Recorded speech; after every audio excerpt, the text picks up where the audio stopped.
दोस्तों नमस्कार, मैं हूं आपका अपना दोस्त देवेंद्र। स्वागत करता हूं मेरे यूट्यूब चैनल सुप्रीम IQ में। Friends, welcome to you on my YouTube channel supreme IQ।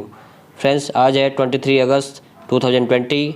23 अगस्त 2020 से करंट अफेयर के रिलेटेड जितने भी क्वेश्चन बनेंगे वो सारे हम यहाँ पर डिस्कस करेंगे और हर क्वेश्चन से रिलेटेड फैक्ट पर भी बात करेंगे। चलिए स्टार्ट करते हैं आज का करंट अफेयर्स। फ्रेंड्स, चलिए स्टार्ट करते हैं आज का पहला क्वेश्चन।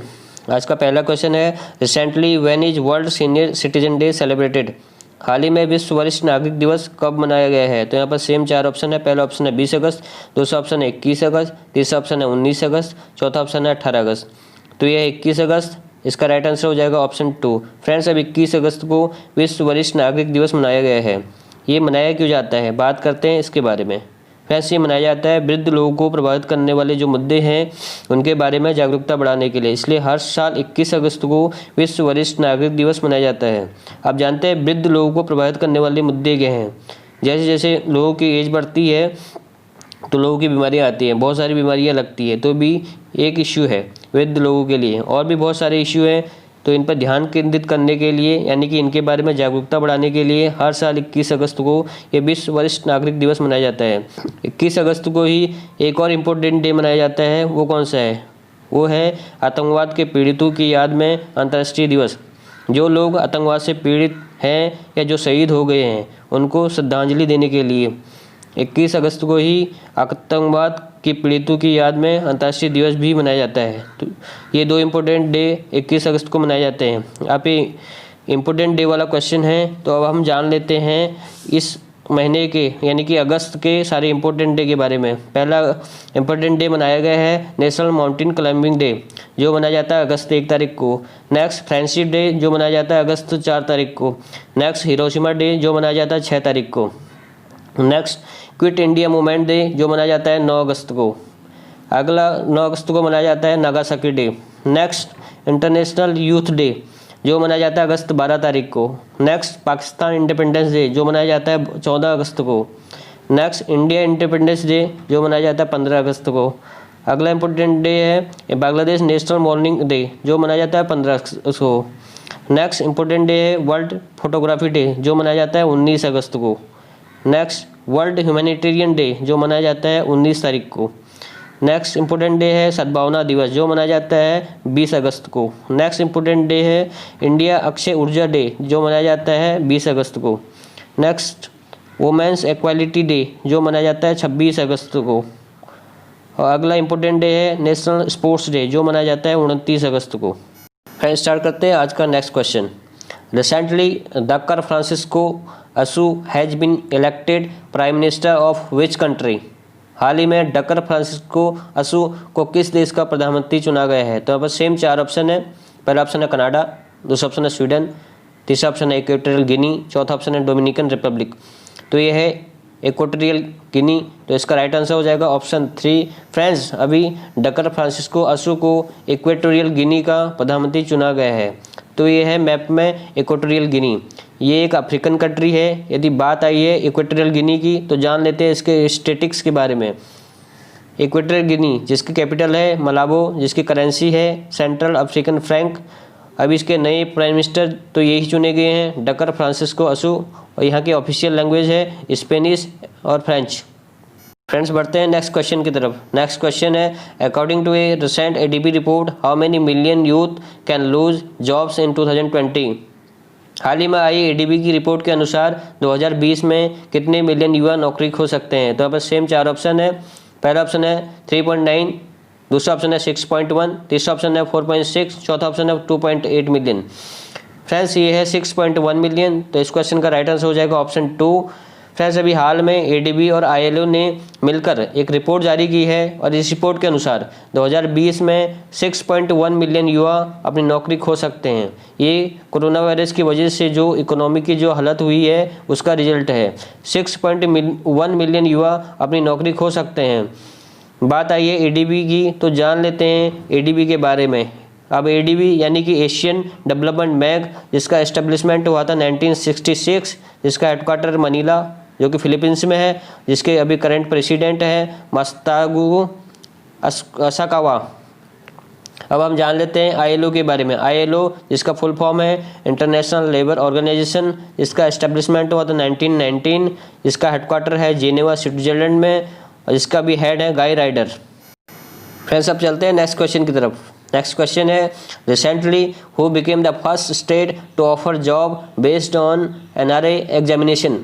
हाल ही में NRA परीक्षा के स्कोर के आधार पर नौकरी देने की पेशकश करने वाला पहला राज्य कौन बना है? तो यहाँ पर सेम 4 ऑप्शन है। पहला ऑप्शन है उड़ीसा, दूसरा ऑप्शन है वेस्ट बंगाल, तीसरा ऑप्शन है मध्य प्रदेश, चौथा ऑप्शन है कर्नाटका।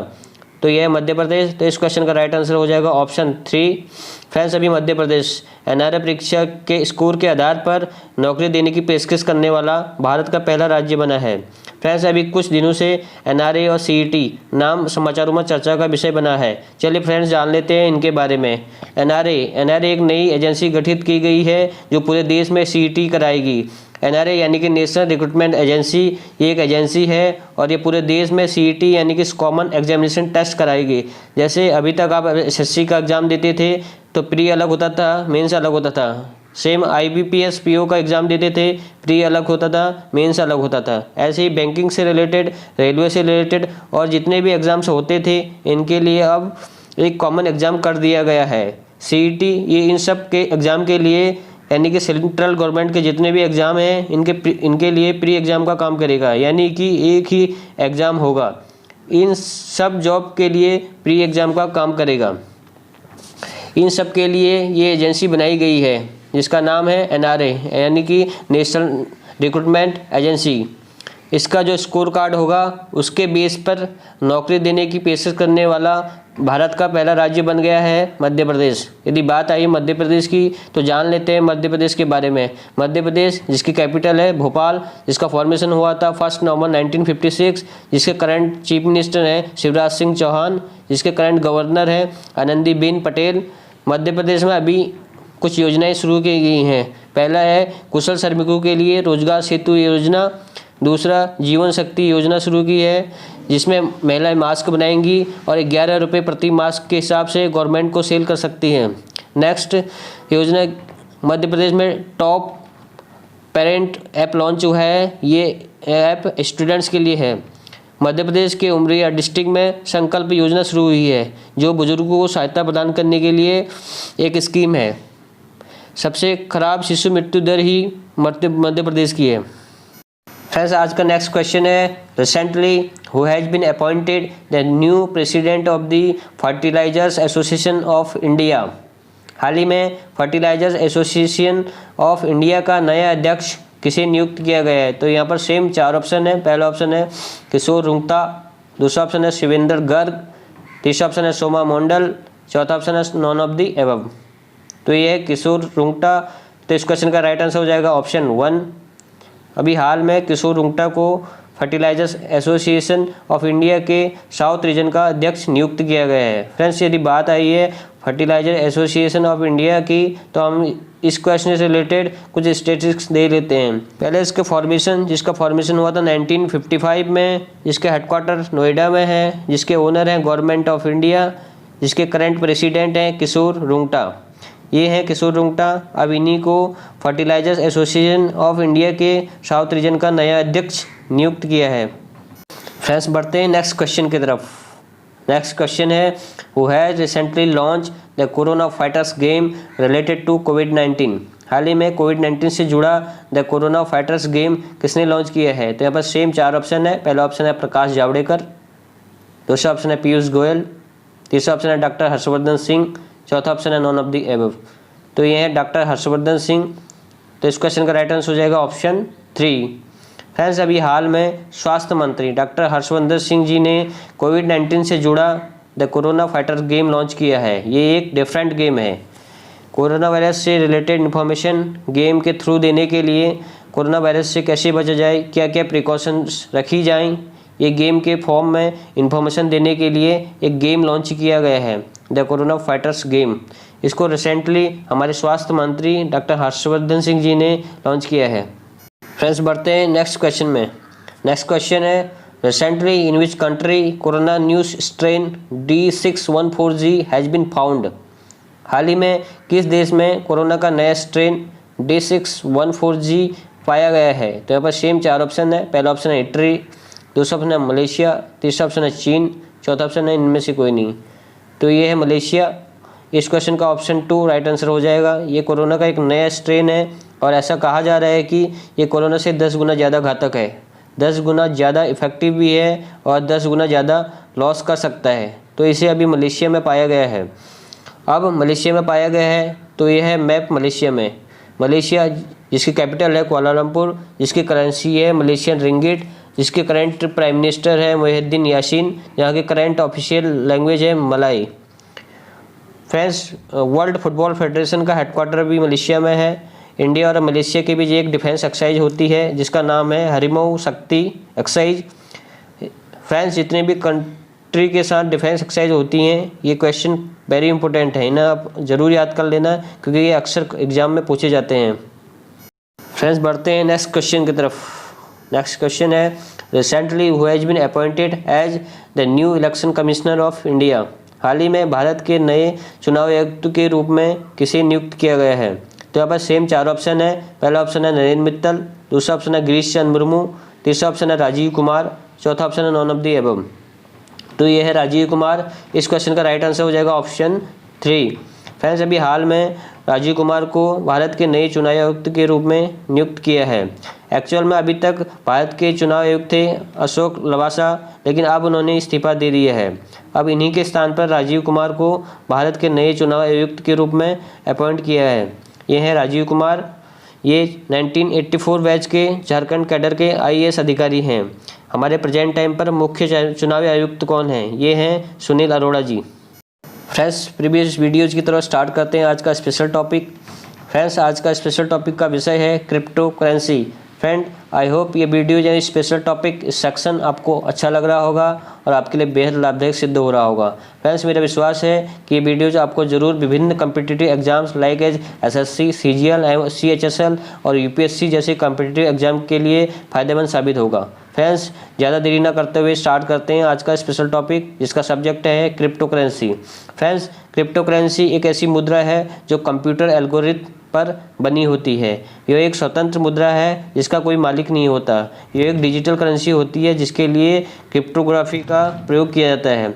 आमतौर पर इसका प्रयोग किसी सामान की खरीदारी या सर्विस खरीदने के लिए किया जा सकता है। फ्रेंड्स, आज जिसे देखो वो क्रिप्टो करेंसी के पीछे भाग रहा है। बहुत ही कम समय में क्रिप्टो करेंसी ने फाइनेंशियल मार्केट में अपना सत्ता मजबूत कर दिया है। फ्रेंड्स, क्रिप्टो करेंसी को डिजिटल मनी भी कहा जाता है क्योंकि ये केवल एक ही ऑनलाइन में ही उपलब्ध है और इसे हम फिजिकल लेन देन नहीं कर सकते हैं।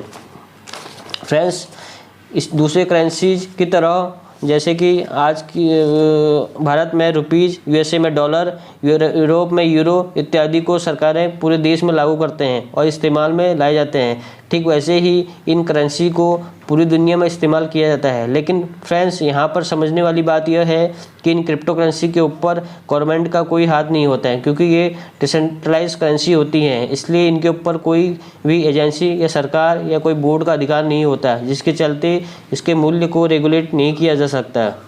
ये तो हुई क्रिप्टो करेंसी के इंट्रोडक्शन की बात। अब बात करते हैं क्रिप्टो करेंसी कितने प्रकार की होती है। फ्रेंड्स, देखा जाए तो क्रिप्टो करेंसी बहुत सारे हैं, लेकिन उनमें से कुछ ही ऐसे हैं जो कि अच्छा परफॉर्म कर रहे हैं और जिन्हें आप बिटकॉइन के अलावा भी इस्तेमाल कर सकते हैं। अगर हम बिटकॉइन की बात करें तो फ्रेंड्स, बिटकॉइन दुनिया की सबसे पहला क्रिप्टो करेंसी है जिसे सतोशी नकामोटो ने 2009 में बनाया था। ये एक डिजिटल करेंसी है जिसे केवल ऑनलाइन ही गुड्स और सर्विसेज खरीदने के लिए इस्तेमाल किया जा सकता है। बिटकॉइन के अलावा कुछ क्रिप्टो करेंसी ये हैं जैसे कि Ethereum, Litecoin, Dogecoin, Faircoin, Dash, Peercoin, Ripple और मोनेरो। अब बात करते हैं क्रिप्टो करेंसी के फ़ायदे की। फ्रेंड्स, क्रिप्टो करेंसी में फ्रॉड होने के चांसेस बहुत कम होते हैं। क्रिप्टो करेंसी में की अगर बात की जाए तो ये नॉर्मल डिजिटल पेमेंट से ज़्यादा सिक्योर होते हैं। इसके अलावा इसमें ट्रांजैक्शन फ़ीस भी बहुत कम है और इसके अलावा इसमें अकाउंट बहुत ही सिक्योर होते हैं। अब बात करते हैं क्रिप्टो करेंसी के डिमेरिट यानी कि नुकसान की। क्रिप्टो करेंसी में एक बार ट्रांजैक्शन पूर्ण हो जाने पर उसे रिवर्स कर पाना असंभव है। अगर आपका वैलेट की ID खो जाती है तब वो हमेशा के लिए दोबारा प्राप्त करना इसे संभव नहीं है। फ्रेंड्स, आज के इसी स्पेशल टॉपिक के साथ समाप्त करते हैं आज का करंट अफेयर्स। यदि आप इस वीडियो को पसंद करते हैं तो इसे लाइक करें, फ्रेंड्स के साथ शेयर करें ताकि वो भी इस वीडियो से लाभ उठा पाएँ।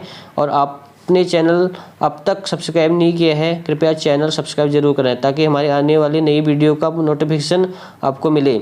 साथ में बेल आइकन जरूर प्रेस करें। बहुत बहुत धन्यवाद। नमस्कार।